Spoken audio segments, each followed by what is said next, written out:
Indian hockey kicks ass. On finding meaning in another nation's pastime. Kyle Edwards on writing fiction inspired by the struggles and hopes of Canada's Indigenous nations. As a kid, I went to the same hockey tournament every year.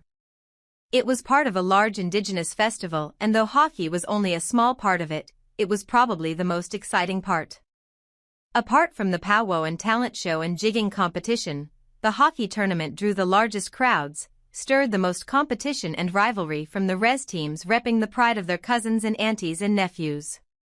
The festival, which still takes place every year in the same small city, was a time to look forward to. Hotels were booked solid and native people were everywhere, the rinks, the streets, the restaurants. You could say it was a safe space. I still remember the shirt I bought one year at the festival because my grandmother hated it. She hated the words on the front, which said, in big letters, Indian hockey kicks ass. I remember taking it home and wearing it proudly. I thought the shirt's meaning was simple, that hockey, and the Indians who played it, were good, talented, hence, we kicked ass. But my grandmother took it the other way, that the slogan suggested us Indians were a violent bunch, that we literally kicked ass on the ice. For us Indians, the feeling of coming of age, of becoming aware of the world around us and our place in it, can feel more like a dark initiation. She knew, I later understood, what the world already thought of us, and those words only confirmed it. Savages. Stay away. As kids though, we idolized Indigenous NHLers like Jordan Tootoo and Theo Fleury, because they were tough and didn't turn down a fight. Because when they fought it felt like they were fighting for us, for our place in the world. We wanted to be like them and fight like them, too. If we couldn't be the best, and we rarely were, then at least we could claim to be the toughest. In Canada, children come of age on the ice, which is another way of saying we come of age surrounded by violence. Hockey is, after all, an inherently violent game. It's the only North American sport, aside from actual combat sports, where fighting is an acceptable form of conflict resolution. Sports, at the end of the day, don't really mean much. The wins and losses and trophies won or lost aren't going to change the world or solve our most pressing problems. For Indigenous peoples, they somehow mean both nothing and everything. Hockey in particular is bigger than anything for us Indians in Canada. It brings us together annually, like the powwows and ceremonies that were banned by colonial regimes, and reminds us that we survived impossible odds. This is true for many of the characters in my novel Small Ceremonies, a coming-of-age story about a handful of young and not-so-good Ojibwe hockey players and the adults who struggle, and often fail, to love them. Hockey offers them a sense of freedom and joy and beauty, however fleeting it may be. At the beginning of the book, their high school team, the Tigers, learns that they're being thrown out of the league for reasons that aren't clear and seemingly unfair. And so for Tomahawk, an image-obsessed senior dealing with the absence of his mother, and Clinton, a res kid trying to avoid being dragged into gang violence by his older brother, and Floyd, an undeniably talented player grappling with his multiracial identity, it's their first glimpse at the harshness of the real world. I was young when I first heard racial slurs hurled at me from someone on the other team, and I was just as young when I fought back or threatened to fight back.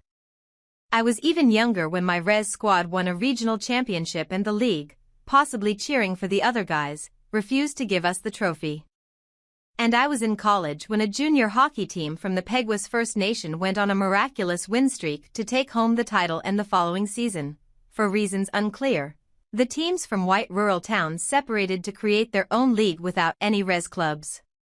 I thought about my childhood and all those native tournaments, and realized the game was ours as much as anyone else's. Hockey is, for many reasons, mostly white and mostly exclusive to those who can afford it. It's the Canadian pastime, and perhaps nothing generates national pride and justifies Canadian nationhood more than the sport of hockey.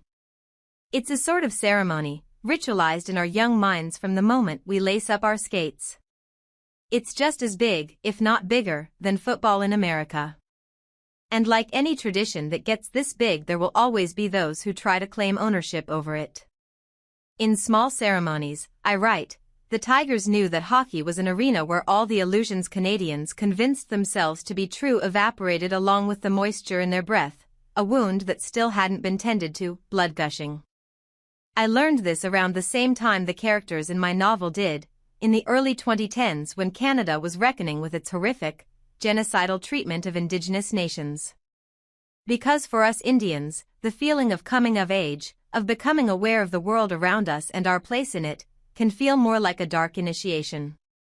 It packs a punch, no matter how hard you prepare for it. For a while these realizations ruined my relationship with hockey. I quit after high school and didn't return to the game recreationally until my late 20s. I wanted nothing to do with being Canadian and, as a result, nothing to do with hockey. But I missed the joy of it, even if that enjoyment had always been contingent on being made to feel different, less than human, as if me and my friends and relatives weren't supposed to be there, which, if we go by history, we weren't. But, weirdly, I also missed this, too, that is, being an Indian playing hockey. I thought about my childhood and all those native tournaments, and realized the game was ours as much as anyone else's. It's also why I wrote a novel about a bunch of native kids trying to survive a world hellbent on destroying them. And they do it while playing hockey, while trying to be beautiful, to create beauty out there on the ice. I recalled the Indian hockey kicks-ass shirt to my grandmother recently. "Oh yeah," she said. "It was just ugly."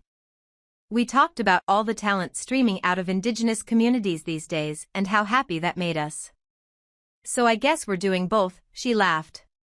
What she meant was we're not one thing, and as much as the world has tried to make it that way, we never have been. We're not a monolithic people. We're good like Floyd and strong like Tomahawk.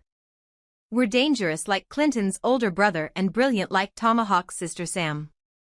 We kick ass, in that non-violent metaphorical way and sometimes literally, in more ways than one.